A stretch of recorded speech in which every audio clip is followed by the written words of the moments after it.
কালকে গণেশ চতুর্থী, তো ঘিয়ের প্রদীপ জ্বালতে হবে।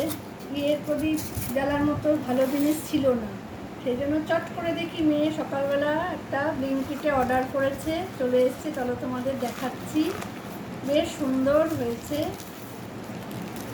এই দেখো,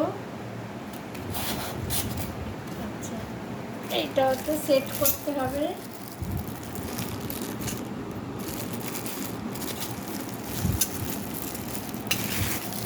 এইগুলো সব টুকরো টুকরো করে এসছে, তোমাদের আমি অ্যাসেম্বল করে দেখাচ্ছি। চলো তাহলে দেখে নিই কেমন এনেছে ঘিয়ের প্রদীপটা। ভীষণ সুন্দর হয়েছে বন্ধুরা।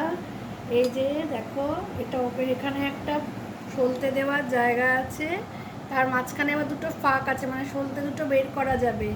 আর এইটা হচ্ছে ঢাকনাটা, যাতে শিখাটা না ঘরের চারদিকে ছড়ায়, তার মধ্যে স্টে থাকবে। ভীষণ সুন্দর, দেখো আমার এত পছন্দ হয়েছে। ব্লিঙ্কিটে এখন সব কিছু পাওয়া যায়, খুব সহজেই আমরা ঘরে বসে পেয়ে গেছি। ভীষণ ভালো লেগেছে। দেখো তোমরা